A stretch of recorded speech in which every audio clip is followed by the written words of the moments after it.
এই ভিডিওটা দেখার পর সত্যি খুব কষ্ট পেলাম। আগে দেখুন, তারপর কিছু বলে যান।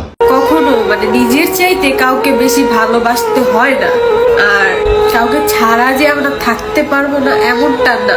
আমি মনে করি একটা সম্পর্কে দুইজনের এফোর্ট দিতে হয়, টান থাকতে হয়, কিছু না সম্ভব, কিন্তু একটু খারাপ লাগবে। আমার এফোর্ট দিছি, লয়াল ছিলাম, চাইছি, কিন্তু আমি মনে করি একটা মানুষ যদি না চায় তাকে আর বিরক্ত করতে হয় না, এফোর্টটা থাকে না। কেন একটা মানুষ রিলেশনশিপ করে না, বছরখানিক যায় না, চাইছি থাকতে, সে আমাকে রাখে নাই। কিন্তু আমি একদিকটা বলতে পারবো আমি ঠকি নাই, আমাকে ঠকানো হয়েছে। আমি কথা বলতে পারতাছি না, আমার এত পরিমাণ কষ্ট লাগতাছে। এত কিছু যদি বিন্দু পরিমাণ নিজের জন্য করতাম, আজকে অন্তত ভালো থাকতাম। কারোর জন্য আমার লাইফ টাইমা থাকবে না।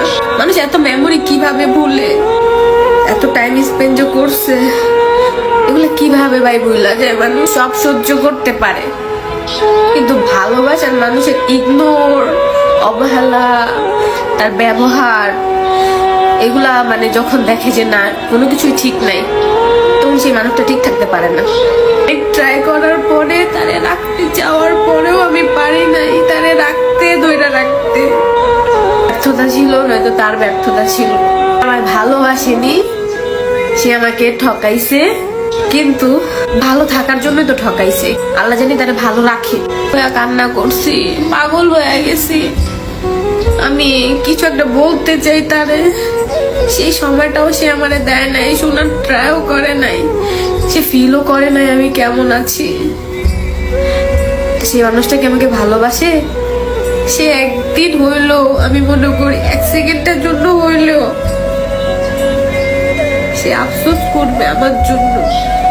আকাশের দিকে তাকাইয়া বড় বড় নিঃশ্বাস ছাড়ছি যে কার জন্য আজকে আমি এই জায়গায় আসছি, কার সাথে থাকতে চেয়েছি, কার জন্য ফ্যামিলির সাথে লড়তাছি, কার জন্য এত কিছু করতেছি।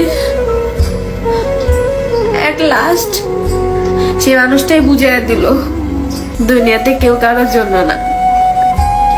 লাস্ট এই পর্যন্ত আইসা আঘাতটা অনেক অনেক অনেক বেশি ছিল, আর নিতে পারতাছিলাম না ভাই, দম বন্ধ হয়ে যেতেছিল। যে আমারে ছাড়া একা ভালো থাকতে চায়, তার একাই থাকতে দেওয়া ভালো। মনে করি যে আমাকে পায় হারাইলো, সে জীবনে ভালোবাসাই পাইলো না। লেখা নাই সেটা কেনই আল্লাহ কপালে দেয়। একদিন সে মানুষটাও আফসোস করবো, দেখো কারো কাছ থেকে আঘাত পায় আইসা দিছে, কষ্ট দিছে, বুঝে নেয়, কিছুই করে নেই। আমি এটা বললাম